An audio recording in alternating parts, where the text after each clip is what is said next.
बिस्मिल्लाहिर्रहमानिर्रहीम। अस्सलामुअलैकुम to all my YouTube family. कैसे हैं आप सब? उम्मीद करती हूँ कि आप खैरियत से होंगे। आज मैं आपको क्लास 8 की एक्सरसाइज 1.3 का क्वेश्चन नंबर 1 स्टार्ट करवाऊँगी, जिसमें हमने वेरीफाई करना है कम्यूटेटिव लॉ को, commutative law of union and intersection both. इन दोनों को हमने वेरीफाई करना है वेन डायग्राम के थ्रू। मैंने आपको वेन डायग्राम का कल लास्ट टाइम जो कॉन्सेप्ट दिया था उसमें मैंने आपको बताया था कि जो वेन डायग्राम है उसमें आप एक रेक्टेंगल शेप के अंदर जो सेट्स होते हैं उनके सबसेट्स को लिखते हैं। क्वेश्चन नंबर 1 गिवन किया हुआ है हमें, और क्वेश्चन नंबर 1 में एक ए सेट गिवन है और बी सेट गिवन है। जो ए सेट है उसकी वैल्यूज़ हैं 3 to 5, 7, 9, 11 एंड 13, और बी सेट की जो वैल्यूज़ हैं 5, 9, 13, 17, 21 एंड 25। हमारे पास दो सेट्स हैं, हमने इनकी वेन डायग्राम के थ्रू वेरिफिकेशन करनी है। तो चलते हैं अपने वेन डायग्राम की तरफ। उससे पहले आप मेरे चैनल को लाइक करें, सब्सक्राइब करें। Thank you so much. A की वैल्यू, तो ए का एक सेट बनाना है हमने, और फिर उसके बाद हमने यूनियन के साथ बी का एक सेट बनाना है। लेकिन अगर हम इन दोनों वैल्यूज़ को देखें तो इन दोनों वैल्यूज़ में ऐसी कुछ वैल्यूज़ हैं जो सेम है, लाइक 5, 9 एंड 13। ये वाली वैल्यूज़ जो हैं वो दोनों सेट्स में हैं। जब हमारे पास दो ऐसे सेट्स गिवन किए हुए हों जिनमें कुछ पोर्शन जो हो या कुछ वैल्यूज़ जो हों वो सेम हों, उनको हम ओवरलैपिंग सेट्स कहते हैं। और जो ओवरलैपिंग सेट्स होते हैं, जो उनकी वेन डायग्राम बनती है, उसका कुछ पार्ट किसी दूसरे सेट के ऊपर आता है, like a set and this is the B set. अब जब हमारे पास ये ए सेट है, जो ए सेट की वैल्यूज़ हैं वो हम लिख लेते हैं। वो हमारे पास हैं 3, 7 एंड 11, और जो कॉमन है दोनों में 5, 9 एंड 13, उसको हम इधर मेंशन कर लेते हैं। अब अगर हम देखें तो हमारे पास यहाँ पे जस्ट 3, 7 और 11 थी, तो वो हमने ए सेट में लिख दिया। जो हमारे पास बी सेट था उसमें हमारे पास 17, 21 एंड 25। अब हमने इसका ए यूनियन बी लेना है, और ए यूनियन बी जब हम यूनियन लेते हैं किसी भी वैल्यूज़ का, किसी भी दो सेट्स का, तो उसमें हम ओवरऑल शेड करते हैं दोनों सेट्स को। तो हम इसको यहाँ इस तरह शेड करेंगे कि जिसमें ए की वैल्यूज़ भी गिवन होंगी और बी की वैल्यूज़ भी गिवन होंगी। ये हमारी थी ए यूनियन बी की वेन डायग्राम। लेकिन जो कम्यूटेटिव लॉ ऑफ यूनियन होता है उसमें हमने A union B is equal to B union A proof करना होता है। तो ए यूनियन बी तो हमने प्रूफ कर दिया, बट हमारे पास इसकी राइट हैंड साइड जो है वो बी यूनियन ए है, तो हम उसको भी प्रूफ कर लेते हैं। बी यूनियन ए प्रूफ करने के लिए पहले हमें इसका एक बी सेट चाहिए और फिर हमें इसका एक ए सेट चाहिए।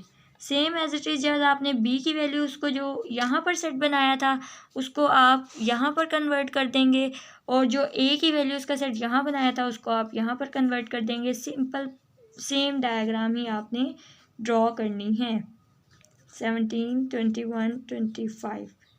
नेक्स्ट हमारे पास 3, 7 एंड 11, और इसको हम शेड कर देंगे ए यूनियन बी की तरह, बी यूनियन ए को करेंगे तो ये हमारे पास वैल्यू शेड्स हो गई। और ये हमें डिनोट कर रहा है कि जो बी यूनियन ए है वो उसकी डायग्राम इस तरह से ड्रॉ करेंगे। Hence prove A union B is equal to B union A. यानी कि ये हमारे पास इसका ए पार्ट है जिसमें हमने कम्यूटेटिव लॉ ऑफ यूनियन को रीड किया कि जो कम्यूटेटिव लॉ ऑफ यूनियन होता है उसकी डायग्राम वेन डायग्राम से हम किस तरह ड्रॉ कर सकते हैं। नेक्स्ट हम चलते हैं अपनी कम्यूटेटिव लॉ ऑफ इंटरसेक्शन की तरफ। कम्यूटेटिव लॉ ऑफ इंटरसेक्शन में अगर हम देखें तो A intersection B is equal to B intersection A होता है। ए इंटरसेक्शन बी और बी इंटरसेक्शन ए, इंटरसेक्शन का मतलब है कॉमन वैल्यूज़, यानी कि ऐसी वैल्यूज़ जो बोथ सेट्स में हों। अब हमारे पास अगर हम ए का एक सेट बना रहे हैं और एक बी का सेट बना रहे हैं जो कि हमारे पास ऑलरेडी ओवरलैपिंग सेट हैं, यानी कि जो ए की कुछ वैल्यूज़ हैं वो बी का भी कुछ पार्ट है, सेम वैल्यूज़ हैं, तो हमने इनका ए सेट और बी सेट बनाना है। ए सेट की वैल्यूज़ हम बिल्कुल सेम एज इट इज़ ही रखेंगे जो हमने यूनियन में रखी थी, बट इसमें डिफरेंस क्या होगा कि हम 3, 7 और 11, 5, 9 एंड 13 इसका जो इनर पार्ट है उसको रखेंगे 17, 21 एंड 25। अब हमने इंटरसेक्शन लेना है तो इंटरसेक्शन में हमारे पास कॉमन वैल्यूज़ लेते हैं। तो कॉमन वैल्यूज़ जो शो कर रही हैं वो जस्ट यही वाला ब्लॉक शेड करेंगे हम, यानी कि ये वाला पार्ट 5, 9 एंड 13 वाला जो पार्ट है इसको हम शेड कर देते हैं। तो ये हमारे पास ए इंटरसेक्शन बी आ जाएगा। नेक्स्ट हमारे पास इसकी बी इंटरसेक्शन ए फाइंड करना है। तो बी इंटरसेक्शन बनाने के लिए पहले हम बी सेट को ड्रॉ करेंगे, फिर उसके बाद ए सेट को ड्रॉ करेंगे। जो हमने बी सेट ड्रॉ किया है उसकी वैल्यूज़ लिख लेते हैं 17, 21 एंड 25। एंड जो हमने ए सेट ड्रॉ किया उसकी वैल्यू 3, 7 और 11, यानी कि वो वैल्यूज़ जो ए और बी में कॉमन नहीं थी हमने वो वाली वैल्यूज़ लिखी। और इस जो कॉमन पार्ट है जो दोनों का पार्ट आ रहा है उसमें हमने 5, 9 और 13 लिखकर इसको शेड करना है। जस्ट डिफरेंस ये होगा कि पहले आप बी सेट लिखेंगे और देन आप ए सेट लिखेंगे। Hence proved A intersection B is equal to B intersection A. यहाँ तक हमारा एक पार्ट कंप्लीट होता है। अब हम अपने दूसरे पार्ट की तरफ जाते हैं जो कि हमारा, और उससे पहले मेरे चैनल को लाइक करें, सब्सक्राइब करें और ज़्यादा से ज़्यादा शेयर करें। जो इसका नेक्स्ट पार्ट है उसमें हमारे पास the set n and the set z given किया हुआ है। जो n होता है वो नेचुरल नंबर्स को शो करता है और नेचुरल नंबर्स में हमारे सारे नंबर्स जो 1, 2, 3 अप टू सो ऑन, यानी कि सारे नंबर्स आ जाते हैं। नेक्स्ट हमारे पास इंटीजर्स z जो हैं वो इंटीजर्स को शो करता है और उसमें हम 0, +, -1, +, -2 यानी कि पॉजिटिव इंटीजर्स भी एंड नेगेटिव इंटीजर्स भी। लेकिन जो नेचुरल नंबर होता है वो इंटीजर्स का एक सबसेट होता है, बिकॉज नेचुरल नंबर में जस्ट पॉजिटिव इंटीजर्स आ रहे होते हैं, इस वजह से। अब हम इसकी जो डायग्राम है जो हमने प्रूव करना है commutative law of union and intersection, उसको देख लेते हैं। जो कम्यूटेटिव लॉ ऑफ यूनियन है उसमें हम ए यूनियन जी लिखते हैं। ए यूनियन जी में हमें पता है जो एन है वो सबसेट होता है जी सेट का, यानी कि एक एन सेट हम ड्रॉ करेंगे और एक हम जी सेट ड्रॉ करेंगे एक यूनिवर्सल ट्रायंगल के अंदर। ये हमारा एक यूनिवर्सल सेट है जो कि वेन डायग्राम के सेट को शो कर रहा होता है।